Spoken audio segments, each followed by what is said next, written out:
ಜೋಶಿ ಕೈಲಿ ಅಕ್ಕಿ ಕೊಡಿಸಲು ಸಾಧ್ಯವಾಯಿತಾ ಎಂದ ಸಿದ್ದರಾಮಯ್ಯ. ಮೋದಿ ಮಾತುಗಳು ಆರ್ಎಸ್ಎಸ್ನ ಭಾಷಣ ಎಂದು ಸಿಎಂ ಲೇವಡಿ. ಮೋದಿ ಎಂಬ ಶಕ್ತಿ ನೋಡಿ ಜನ ಮತ ಹಾಕ್ತಾರೆ.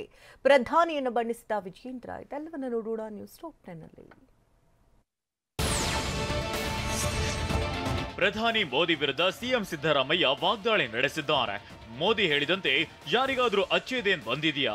ಜೋಶಿ ಕೈಲಿ ಕೇಂದ್ರದಿಂದ ಅಕ್ಕಿ ಕೊಡಿಸಲು ಸಾಧ್ಯವಾಯ್ತಾ? ನಾವು ಜನರ ಕಷ್ಟದ ಸಂದರ್ಭದಲ್ಲಿ 5 ಗ್ಯಾರಂಟಿ ಜಾರಿಗೆ ತಂದಿದ್ದೇವೆ. ಈಗ ಹೆಚ್ಚುವರಿ ಅಕ್ಕಿ ಬದಲಿಗೆ 170 ರೂಪಾಯಿ ಕೊಡ್ತಿದ್ದೇವೆ. ಮುಂದೆ ಹಣದ ಬದಲಿಗೆ ಅಕ್ಕಿಯನ್ನೇ ಕೊಡ್ತೇವೆ ಅಂತ ಸಿಎಂ ಹೇಳಿದ್ರು.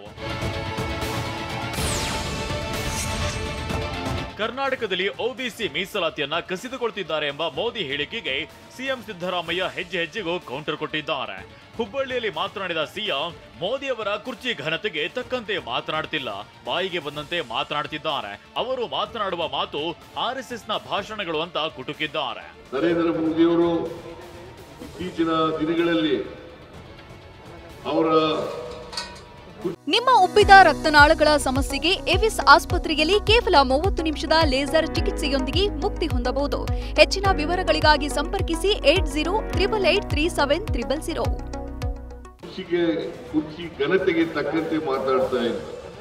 ಏನೇನೋ ಬಾಯಿ ಬಂದಾಗೆಲ್ಲ ಮಾತಾಡ್ತಾ ಇದ್ದಾರೆ. ಬಹುಶಃ ಅವರು RSS ನವರು ಅಂತಕ್ಕಂಥದ್ದನ್ನು ತೋರ್ಪಡಿಸ್ಕೊತಾ ಇದ್ದಾರೆ. ಅವ್ರು ಮಾತಾಡ್ತಕ್ಕಂಥ ಮಾತುಗಳು RSS ನ ಭಾಷಣಗಳು. ಪ್ರಧಾನಿ ಮೋದಿ, ಕುಮಾರಸ್ವಾಮಿ, ವಿಜಯೇಂದ್ರ ವಿರುದ್ಧ ರಣದೀಪ್ ಸಿಂಗ್ ಸುರ್ಜೇವಾಲಾ ಕೌಂಟರ್ ಮೇಲೆ ಕೌಂಟರ್ ಕೊಟ್ಟಿದ್ದಾರೆ.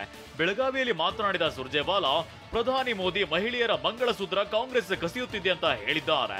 2014ರಲ್ಲಿ ಚಿನ್ನದ ಬೆಲೆ 8,000ವಿತ್ತು, ಈಗ 78,000ವಾಗಿದೆ. ಮಂಗಳಸೂತ್ರವನ್ನ ಮೋದಿ ಸರ್ಕಾರ 10 ವರ್ಷದಿಂದ ಕಸಿಯುತ್ತಿದೆ. ಕರ್ನಾಟಕಕ್ಕೆ ಮೋದಿ ಮಾಡೆಲ್ ಖಾಲಿ ಚೊಂಬು ಅಂತ ಚೊಂಬು ತೋರಿಸಿ ಲೇವಡಿ ಮಾಡಿದ್ರು.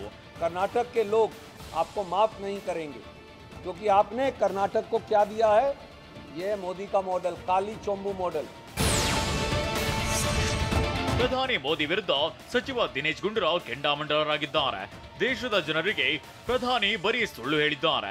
ಎಷ್ಟು ಸುಳ್ಳು ಹೇಳಿದ್ದೀರಿ ಅಂತ ಖಾರವಾಗಿ ಪ್ರಶ್ನೆ ಮಾಡಿದ್ದಾರೆ. ಸಮಾಜ ಹಾಳಾಗಿ ಹೋಗ್ಲಿ ಅಂತ ಬೆಂಕಿ ಹಚ್ಚುವ ಕೆಲಸಕ್ಕೆ ನೀವು ಕೈ ಹಾಕಿದ್ದೀರಿ. ನಿಮಗೆ ಮಾನ ಮರ್ಯಾದೆ ಇದೆಯಾ ಅಂತ ಕಿಡಿಕಾರಿದ್ದಾರೆ.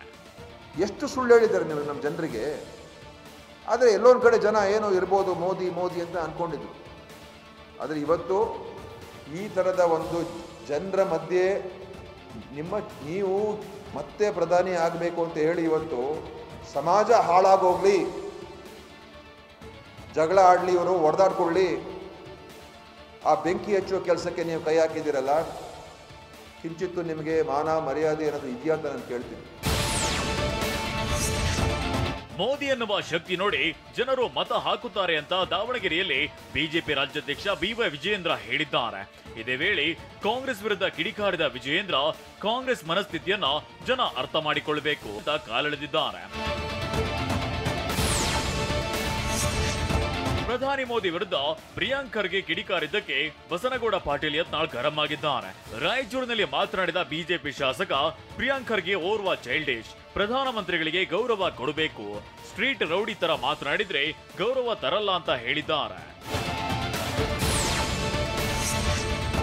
2047ಕ್ಕೆ ಭಾರತವನ್ನ ಇಸ್ಲಾಂ ರಾಷ್ಟ್ರ ಮಾಡಬೇಕು ಅಂತ SDPI PFI ಗುರಿ ಇದೆ. ಹೀಗಾಗಿ ನಾವು ಅದನ್ನ ಬ್ಯಾನ್ ಮಾಡಿದ್ದೇವೆ ಅಂತ ಯತ್ನಾಳ್ ಕಿಡಿಕಾರಿದ್ರು. ಮುಂದಿನ ಹೆಜ್ಜೆ ಲವ್ ಜಿಹಾದ್ ಅಂತ ಗುಡುಗಿದ್ದಾರೆ. ಲವ್ ಜಿಹಾದ್ ಅನ್ನು ಬಂದ್ ಮಾಡ್ತೀವಿ, ಈ ಮುಸ್ಲಿಮರ ಪುಂಡಾಟಿಕೆಯನ್ನು ಈ ದೇಶದಲ್ಲಿ ಮುಗಿಸ್ತೀವಿ. ಸಚಿವ ಸಂತೋಷ್ ಲಾಡ್ ವಿರುದ್ಧ ಕೀಳು ಮಟ್ಟದ ಪದಬಳಕೆ ಹಿನ್ನೆಲೆ ಬಿವೈ ವಿಜಯೇಂದ್ರ ವಿರುದ್ಧ ಶಿವಮೊಗ್ಗದಲ್ಲಿ ಮರಾಠಿಗರು ಕೆರಳಿ ಕೆಂಡವಾಗಿದ್ದಾರೆ. ನಗರದ ಗೋಪಿ ವೃತ್ತದಲ್ಲಿ ಪಂಜು ಹಿಡಿದು ಧರಣಿ ನಡೆಸಿದ್ದು ಬಿಜೆಪಿ ರಾಜ್ಯಾಧ್ಯಕ್ಷ ವಿಜಯೇಂದ್ರ ಭಾವಚಿತ್ರಕ್ಕೆ ಬೆಂಕಿ ಹಚ್ಚಿ ಆಕ್ರೋಶವನ್ನ ವ್ಯಕ್ತಪಡಿಸಿದ್ರು. ಕೂಡಲೇ ವಿಜಯೇಂದ್ರ ಕ್ಷಮೆ ಯಾಚಿಸುವಂತೆ ಮರಾಠ ಸಮುದಾಯ ಒತ್ತಾಯ ಮಾಡಿದೆ.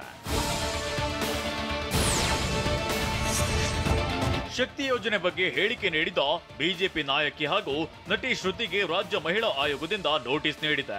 ಶಕ್ತಿ ಯೋಜನೆಯಿಂದ ಮಹಿಳೆಯರು, ಮಕ್ಕಳು ಉಪವಾಸವಿರಬೇಕಾಗುತ್ತೆ.